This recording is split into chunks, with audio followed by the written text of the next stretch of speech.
So the main thing about the Resilient Rhode Island Act is it creates the Executive Climate Change Coordinating Council. That's the big piece, and everything sort of flows through that mechanism.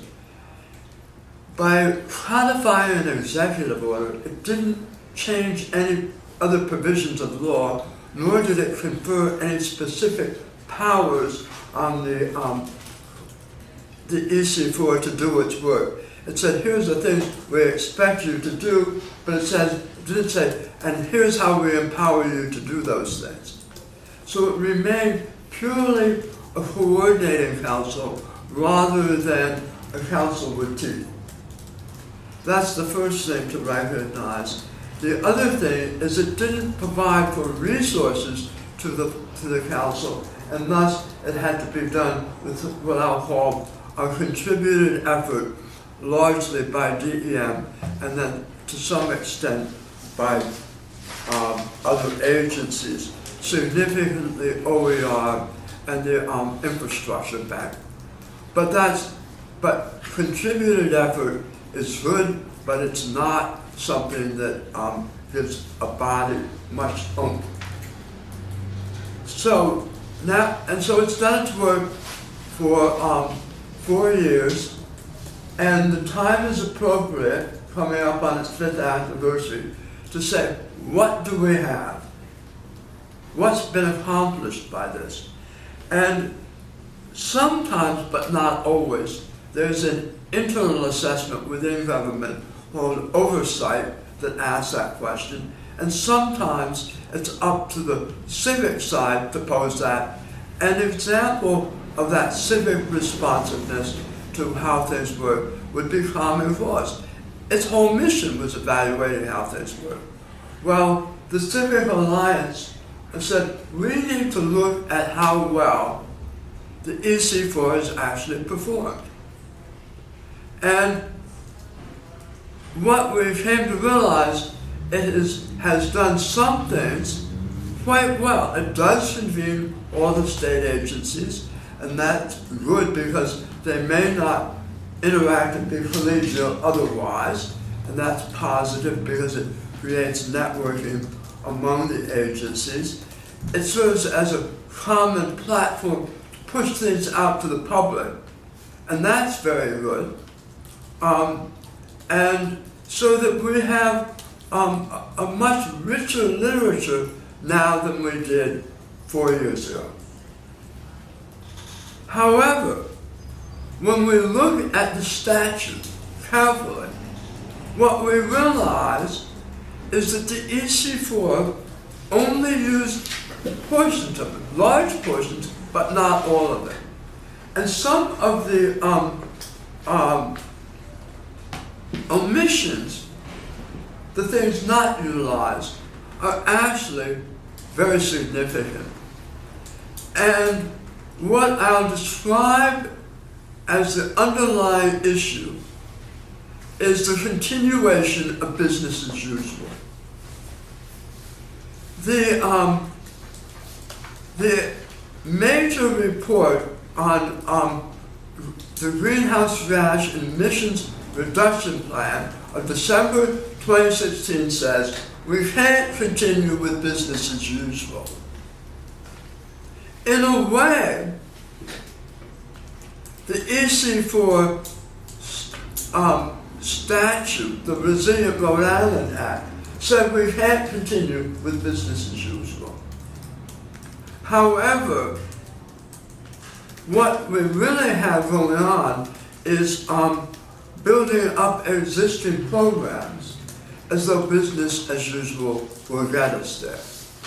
Now, I'll give you 2 concrete examples of that. There's an explicit statutory requirement that the EC4 is to issue annual reports by May 1, and those reports are to include findings and recommendations. Now, findings and recommendations are, in fact, a term of practice in writing legislation. And I can say that unequivocally because I've written a great deal of legislation over the course of my great career. And findings and recommendations are something a body adopts as here's what we find and here's what we propose should be done. So if you look at the annual reports due by May 1 and never published by that time, do they contain a section of findings and recommendations? No, they don't.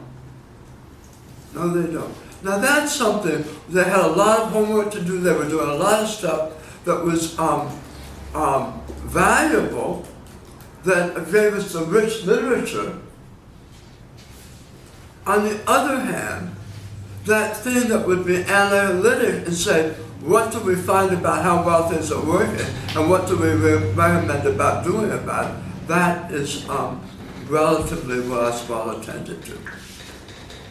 Another example is that the Science and Technical Advisory Board is supposed to have a chapter in the annual report of the EC4 that engages in evaluation of state policies and programs given current scientific information. The statute has built into it an expectation that that board will give things a hard look based on developments in science, which have been rather robust. There is not an instance in their reports of having done that. The staff. But instead, and having read all the minutes of all the meetings, I would say with some definitiveness, what the staff did was wait for a request from the EC4 and then do the things that EC4 asked it to do. Now, the major example is it did a really tremendous and informative job writing up what was going on in the science that was then put into the infrastructure bank's resilient voting, actionable vision. And so you have this very good report about where things stand on many of the topics in that. But the thing where it says doing evaluations of policy and programs, not really there. Those are the kinds, now I've given two examples of kinds of things that would challenge business as usual. And that's significant. It becomes increasingly significant going forward.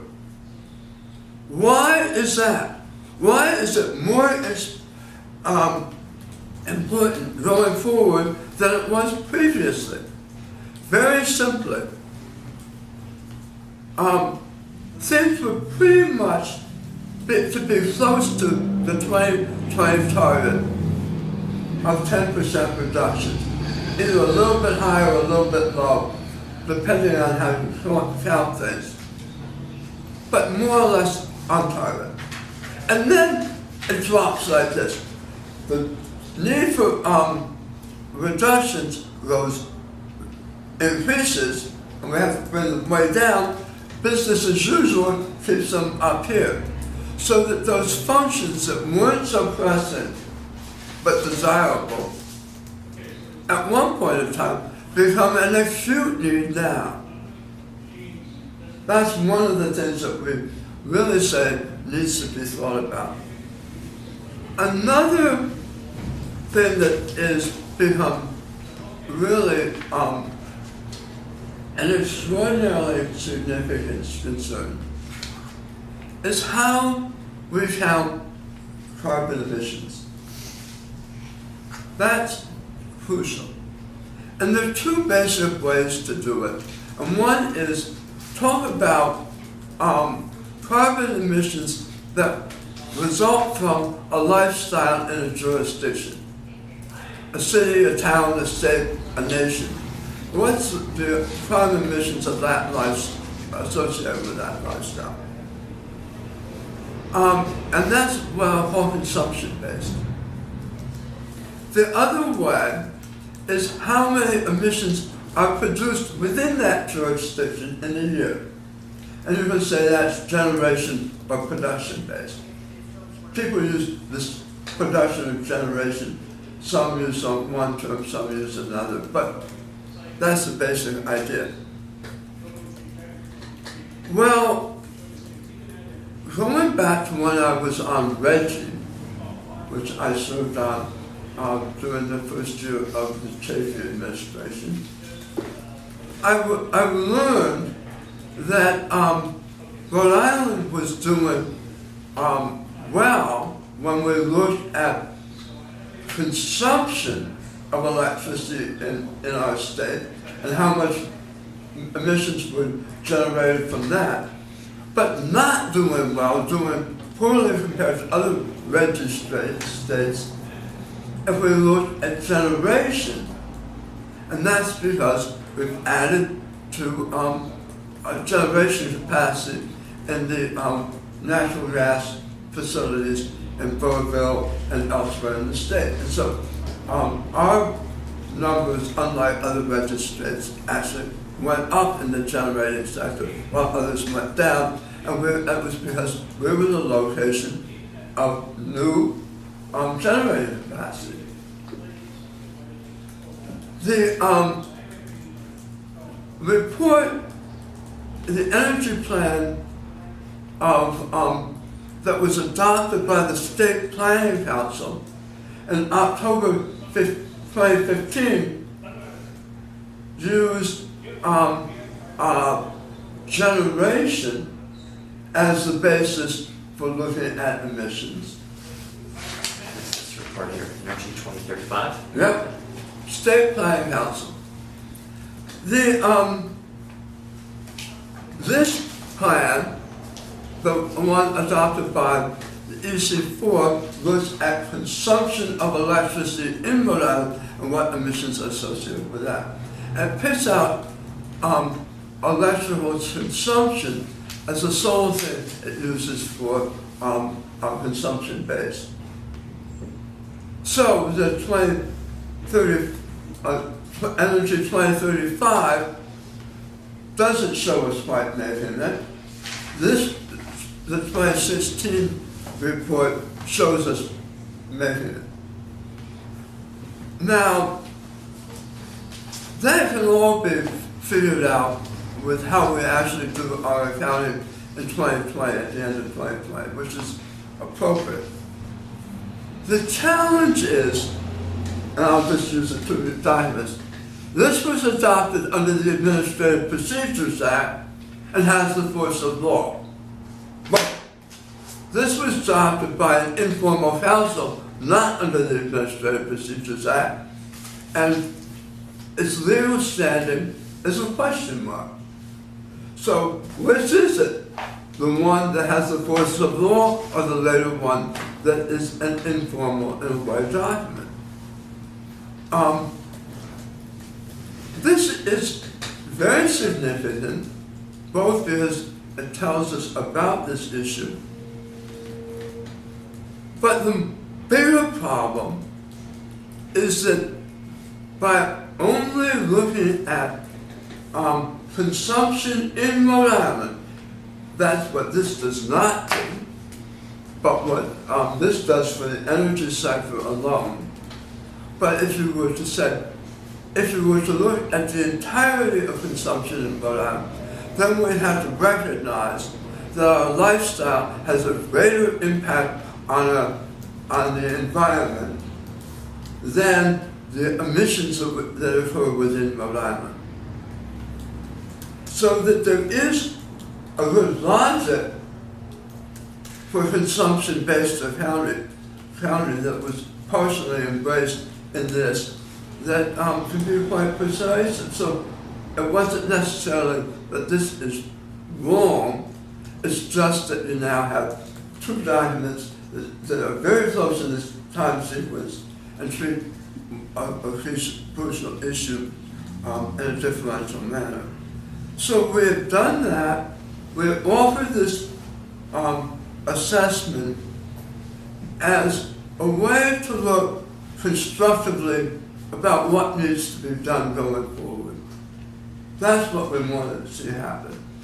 And we know, as one of the reasons we want to have the press hear and understand this issue, arcane though it may seem, is that we can't make progress unless there's a broad acceptance of the idea that we cannot continue business as usual. And that is a responsibility of the press, it's a responsibility of us on the civic side, and it's a responsibility of government. And so as we look at the underlying idea of this report for Rhode Island, and it says after 2020, business as usual does not work. Then, as we enter 2019, it's crucial that everyone understand that we're entering a period when business as usual isn't expected to work, and that's where we need to go. So that's how I would characterize what's in this, why we did it, and what we're looking forward to in the next year.